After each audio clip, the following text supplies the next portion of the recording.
వినాయకుడికి ఉన్న ఏనుగు తల ఒక రాక్షసుడి తల అని మీకు తెలుసా? గజాసురుడు అనే ఒక రాక్షసుడు కఠోరమైన తపస్సుతో శివుడిని మెప్పిస్తాడు. నీకేం వరం కావాలి కోరుకో అని శివుడు అడగగా, శివయ్య మీరు ఎల్లప్పుడూ నా కడుపులోనే ఉండాలి అనే వరం కోరుకుంటాడు. ఇచ్చిన మాట తప్పకూడదు కాబట్టి సరే అని గజాసురుడి పొట్ట లోపలికి శివుడు వెళ్ళిపోతాడు. ఎన్ని రోజులు ఎన్ని నెలలు గడుస్తున్నా కూడా శివుడు ఇంటికి రాకపోవడంతో పార్వతీదేవి బాధపడుతూ విష్ణువు సహాయం కోరుతుంది.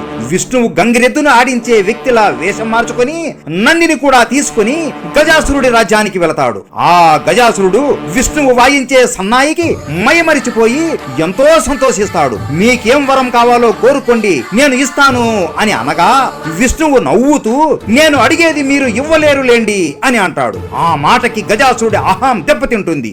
నువ్వు అడిగినది నేను ఇవ్వలేనా? నీకేం కావాలన్నా కోరుకో ఇస్తాను అని అంటాడు. విష్ణువు సరే అయితే ఇదిగో ఈ గంగిరెద్దు ప్రభువు చాలా రోజుల నుండి కనపడడం లేదట. ఆయన పేరు శివుడు, అతనిని ఈ నందికి అప్పగించు అని అడుగుతాడు. గజాసురుడు ఆశ్చర్యపోతాడు. ఇప్పుడు నేను మాట ఇచ్చాను, ఇప్పుడు నేను శివుడిని నా కడుపు నుండి బయటికి తీయాలి అంటే నా కడుపు చీల్చాలి. అలా చేస్తే నా మరణం తథ్యం అని ఆలోచించి నమస్కరించి, ఓ పరమేశ్వర, అహంకారంతో నేను చేసిన ఈ తప్పుని క్షమించండి, నా మరణం తథ్యం అని నాకు అర్థమయ్యింది. చనిపోయే ముందు నాది ఒక కోరిక ఉంది, దయచేసి ఆ కోరిక తీర్చండి.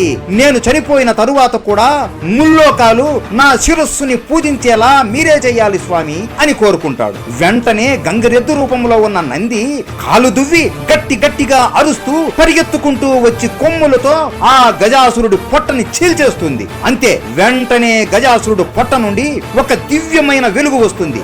ఆ వెలుగు నుండి మన పరమశివుడు వస్తాడు. శివుడు కింద పడిపోయిన గజాసురుడి తల మీద చేయి పెట్టి, నువ్వు నా పరమ భక్తుడివి గజాసురా, నువ్వు అనుకున్నది జరుగుతుంది అని మాట ఇస్తాడు. ఆ తరువాత శివుడు వినాయకుడి తలను వేరు చేసినప్పుడు ఈ గజాసురుడి తలనే శివుడు మన వినాయకుడికి పెడతాడు. అసలు గణేశుడు ఎలా జన్మించాడో మీకు తెలుసా? పూర్తి వీడియో మన తెలుగు హిస్టరీ టేల్స్ ఛానల్లో ఉంది, మిస్ అవ్వకుండా ఆ వీడియో చూసేయండి. అందరూ చెప్పండి గణపతి బప్పా మోరియా.